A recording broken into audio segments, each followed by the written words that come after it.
نبی کریم صلی اللہ علیہ وسلم نے فرمایا، بندہ کہتا ہے میرا مال جبکہ اس کے لیے اس کے مال سے صرف 3 چیزیں ہیں۔ پہلی، جو اس نے کھا کر ختم کر دی۔ دوسری، جو اس نے پہن کر پرانی کر دی۔ تیسری، جو کسی کو صدقہ خیرات کی شکل میں دے کر آخرت کے لیے ذخیرہ کر لی۔ اس کے سوا جو کچھ بھی ہے تو وہ بندہ دنیا چھوڑ کر جانے والا ہے اور اس مال کو لوگوں کے لیے چھوڑنے والا ہے۔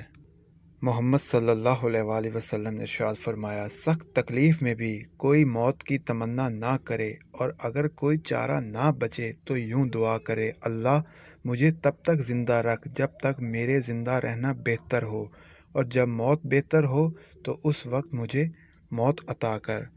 مزید احادیث واقعات سننے کے لیے ہمارے چینل کو سبسکرائب کریں اور بیل آئیکن کا بٹن ضرور پریس کریں۔